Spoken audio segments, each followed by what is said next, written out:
Assalamualaikum warahmatullahi wabarakatuh. Saudaraku kaum muslimin dan muslimat, sebangsa dan tanah air dimanapun Anda ada dan berada. Menyikapi situasi dan kondisi dalam keilmuan Islam, saya sering melihat tokoh-tokoh Islam, khususnya mereka yang bersekolah, itu terkadang tidak memberikan peluang kepada mereka yang tidak bersekolah untuk memperjelas dan memberikan paham agama. Seakan-akan orang yang tahu agama itu hanya orang yang bersekolah. Padahal yang tidak bersekolah pun bisa tahu agama, bahkan paham agama. Satu contoh yang paling besar adalah munculnya para rasul, para nabi, dan para wali. Ya, mereka tidak bersekolah, tetapi mereka diyakini kebenaran apa yang mereka pahami. Dan mereka punya pengikut. Nah, ini sebuah pegangan yang harus kita pahami. Tidak bisa kita mengatakan, wah itu rasul, itu nabi, itu wali. Tidak bisa. Karena manusia itu pada hakikatnya sama. Yang membedakan mereka itu adalah ketakwaannya. Berdasarkan itulah kenapa mereka diangkat seranting, didulukan selangkah. Kira-kira begitu bahasanya. Nah, yang saya sampaikan adalah seketika kita bercerita tentang kebenaran, yang sebenarnya kebenaran itu tidak bisa dibantah. Lagi-lagi kita sering mengatakan mana Quran, yang mana hadisnya. Apakah itu salah? Ya tidak salah, Anda benar. Mana Quran, yang mana hadisnya, itu sudah benar. Bahkan saya sangat setuju dan sepakat kalau Al-Quran itu dijadikan pedoman. Karena dia memang pedoman. Al-Quran itu dijadikan dasar pemikiran. Karena memang dia dasar pemikiran. Begitu juga hadis. Tetapi jangan diartikan setiap kebenaran, setiap kebaikan, kalau bukan dari Quran hadis, itu tidak benar dan tidak baik. Jangan diartikan seperti itu. Ini pengalaman saya loh. Pengalaman saya mengatakan bahwa sesuatu yang kita alami benar adanya, terbukti, terasa, itulah pun tidak pakai dalil, itu sangat kuat, bahkan sangat kuat. Kenapa sedemikian? Dalil itu kan tujuannya kan untuk menunjukkan kebenaran yang ada, yang kita rasakan, yang jadi pengalaman. Itu sebenarnya. Ketimbang kita yang mengetahui dalil, mengetahui dasar secara tertulis, tapi pengalaman kita belum. Nah, ini kadang-kadang melupakan kita kepada hakikat kebenaran itu sendiri, sehingga menutup peluang orang-orang lain untuk berbicara kebenaran dan kebaikan, hanya karena mereka tidak bersekolah. Satu pengalaman, seketika saya berdiskusi dengan saudara-saudara saya, MUI, nah, saya katakan begitu, ini majelis tinggi nih. Saya pernah berkata begini, bahwa ruh kita itu mempunyai nama yang banyak. Mempunyai nama yang banyak. Seketika dia lahir daripada Muhammad secara hakikat, namanya Nur Muhammad.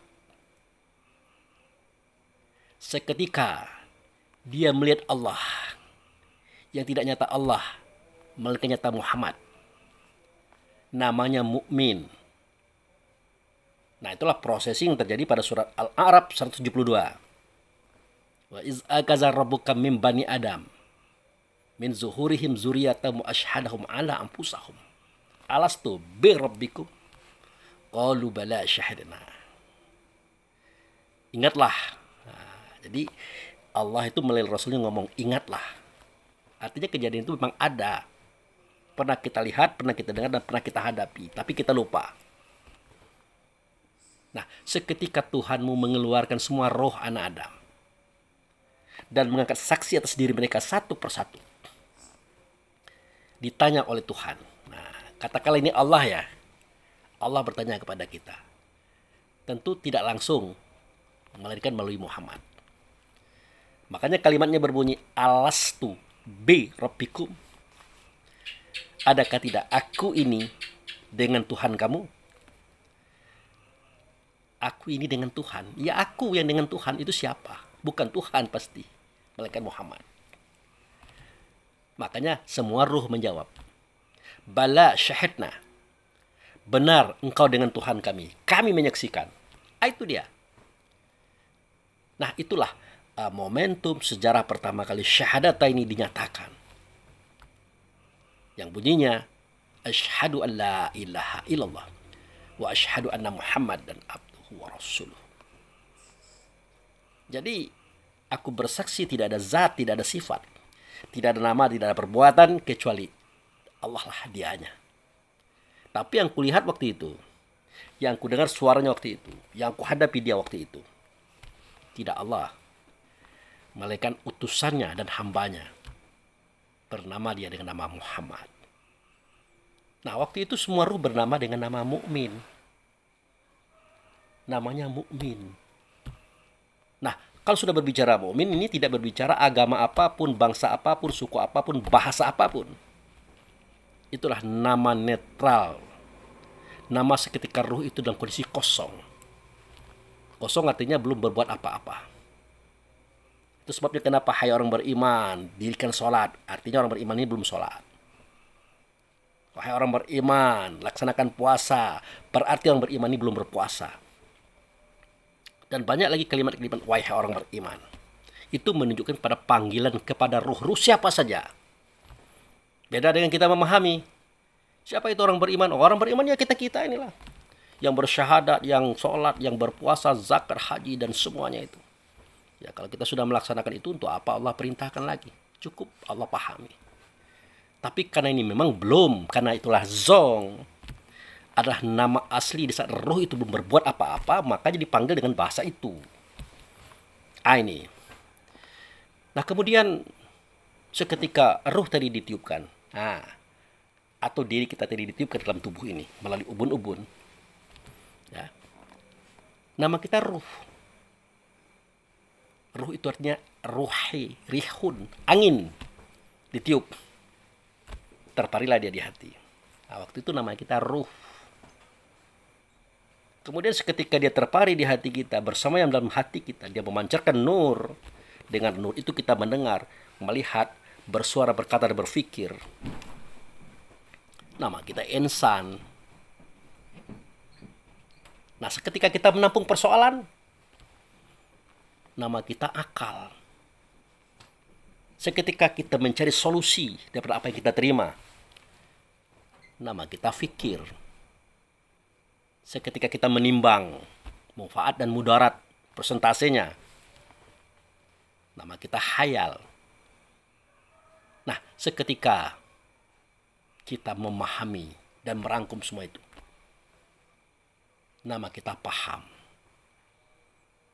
Nah, seketika kita tidak mengeksekusi apa yang kita tampung, apa yang kita cari solusinya, apa yang kita timbang dengan khayal tadi, nama kita berubah menjadi ilmu atau alimun atau yang tahu. Maka tidak boleh mengamalkan sesuatu tanpa ada pengetahuan, kata Allah. Melalui siapa? Ya melalui Rasul. Kalau ada kita beramal, berbuat baik, tanpa ada pengetahuan dasar untuk kita melakukan itu, maka pengetahuan itu tertolak, saudara. Artinya, yang kita amalkan itu melalui proses akal, fikir, khayal, paham, ilmu. Itu intinya. Jangan terima-terima saja, ambil-ambil saja, sebagaimana kita di sekolah.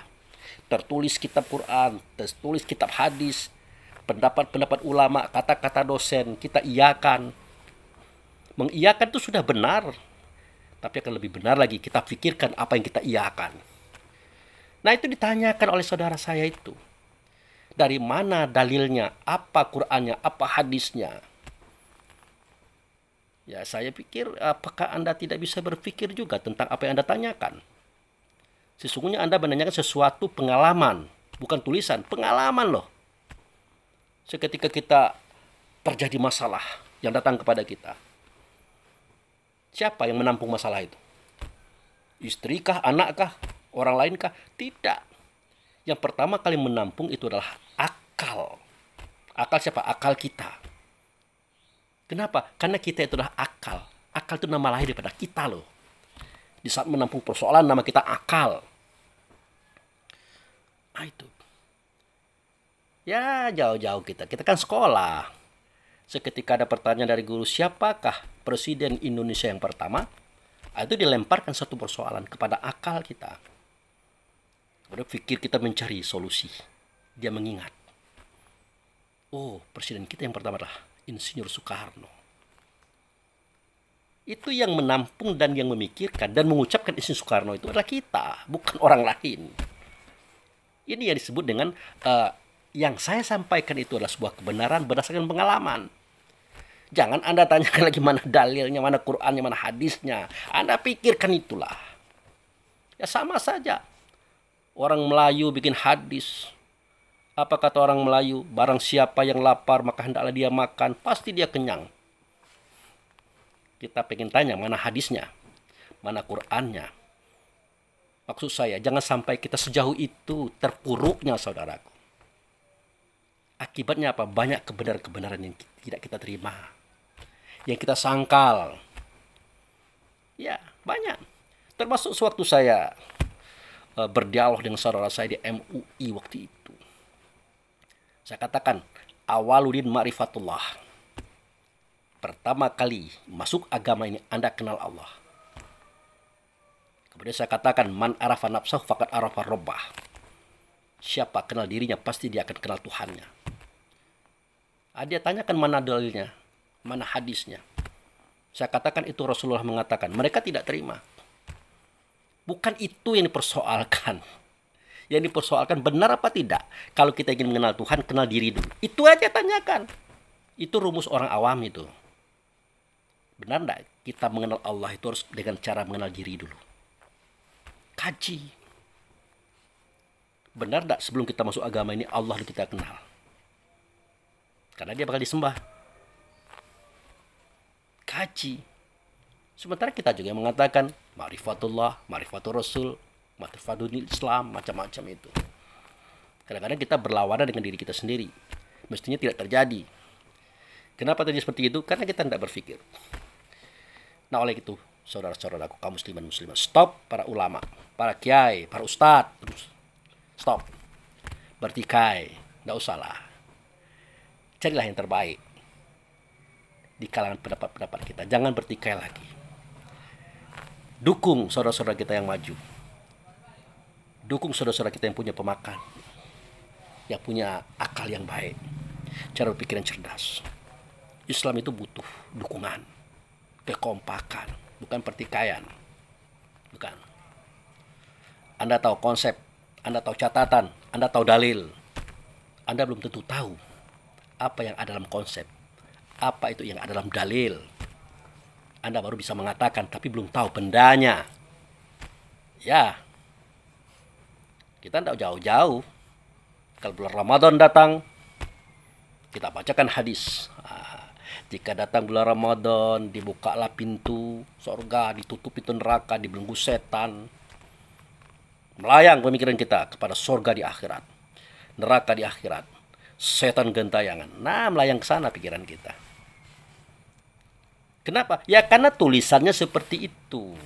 Uraiannya seperti itu. Guru besar kita mengatakan seperti itu. Di kampus-kampus itu. Di sekolah-sekolah itu. Tapi akal fikir kita bertanya. Untuk apa kita menceritakan sesuatu yang belum jelas, yang belum terang?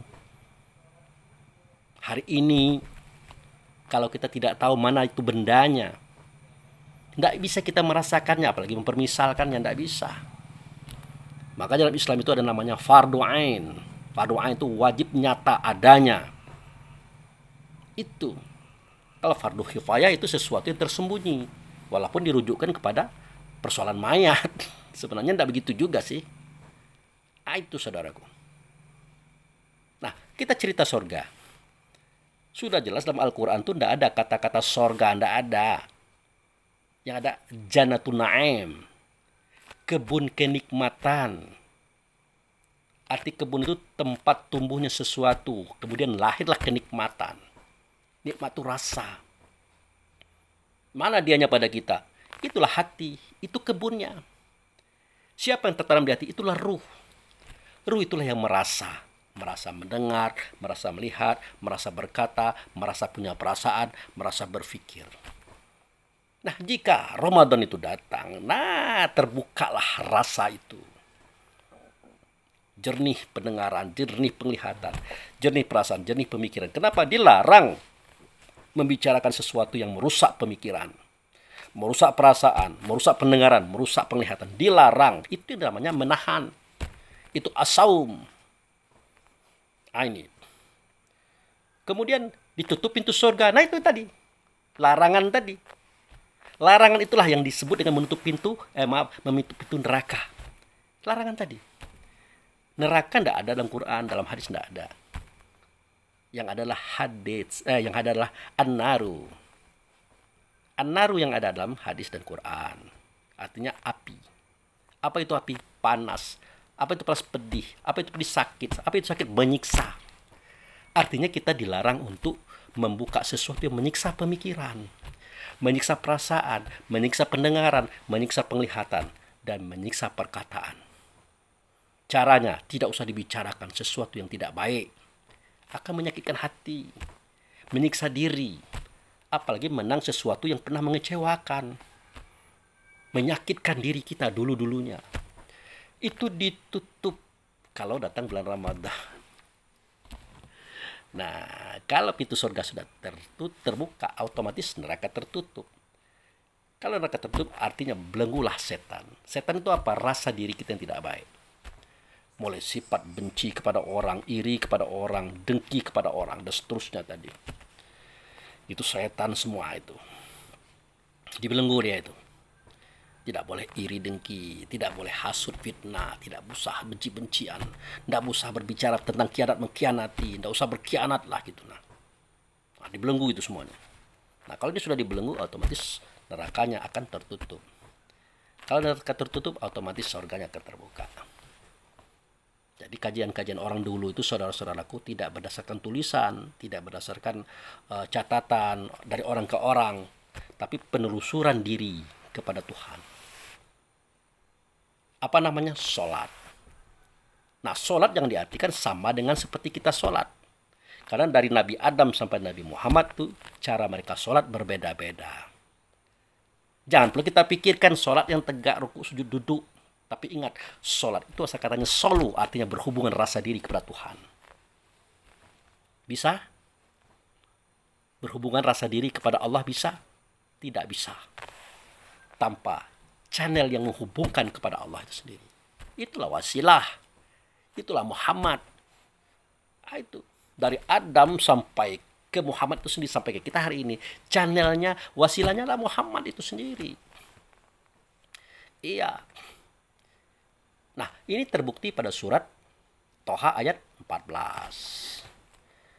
Seketika Musa bertemu dengan Allah. Nah, itu ceritanya kan begitu. Innani anallah. La ilaha illa ana fa'budni wa aqimi sholata li zikri. Sesungguhnya aku ini adalah Allah. Tidak ada Tuhan itu, akulah dianya. Oleh karena itu, kau sembah aku dan dirikan sholat. Dalam sholat yang kau ingat adalah aku. Itu kata siapa? Kata Allah. Dan semua kita menceritakan itu. Padahal kita paham sebelumnya. Allah itulah nama zat yang maha agung. Nama zat yang maha agung. Ya, sudah nama itu kan tidak ada bentuk, tidak ada rupa, tidak ada suara, tidak ada kata. Tidak sama dengan segala sesuatu. Itulah nama. Jadi yang bersuara, yang berkata, yang tampak di depan Musa pada waktu itu, apakah itu Allah? Ya tidaklah. Itu channelnya. Itu wasilahnya. Yang menyampaikan suara Allah, kata Allah, pernyataan Allah kepada Musa. Siapa dia? Itulah utusannya Allah. Namanya Rasul. Intinya siapa? Itulah Muhammad. Dia adalah wujud serta Allah. Yang awal dijadikan, terakhir dizahirkan. Dia mengawasi daripada dunia ini belum terjadi sampai dunia ini akhir. Maka Allah katakan, wal awalu wal akhiru wa zohiru wa batinu. Dia yang awal, dia yang akhir. Dia yang zohir, dia yang batin. Kita katakan itu Allah. Padahal bukan. Allah tidak awal, tapi mengawali. Allah tidak akhir, tapi mengakhiri. Allah tidak batin tapi membatinkan, Allah tidak zohir tapi menzohirkan. Menzohirkan siapa? Menzohirkan dirinya. Pada siapa? Pada Muhammad. Nah, makanya Muhammad itu adalah contoh bagi semua, ikutan bagi semua. Bahkan Sayyidul Mursalin, guru daripada semua rasul-rasul. Tolong dipahami ini. Guru daripada semua rasul-rasul. Artinya semua rasul dari Adam sampai ke Isa. Bahkan 124.313 Rasul dan Nabi dan para wali, gurunya adalah Muhammad, saudara. Ada di Quran? Ada, tapi uraiannya tidak mungkin saya sampaikan di sini. Terlalu panjang. Oke, sebelum ada kegiatan kuliah, kegiatan yang lainnya, saya berjanji kepada para Abu Fikir Lovers untuk mencari-cari waktu agar bisa menyampaikan kajian-kajian, terutama pembuka cakrawala pemikiran. Oh, kenapa tidak sesantai dahulu Pak Abu Fikri menyampaikan kajian? Dulu kan slow, santai. Enggak, sama saja. Hanya intonasinya, geraknya saja yang saya sampaikan agak sedikit berbeda. Kenapa? Semangat. Tapi insya Allah tidak berdasarkan kesombongan. Tidak ada yang perlu kita sombongkan dalam hidup ini. Semuanya adalah milik Allah. Perwujudan daripada Allah. Tidak boleh kita klaim. Kita hamba, bukan Tuhan. Oke. Terima kasih atas semuanya. Semoga bermanfaat. Wabillahi taufiq wal hidayah. Assalamualaikum warahmatullahi wabarakatuh.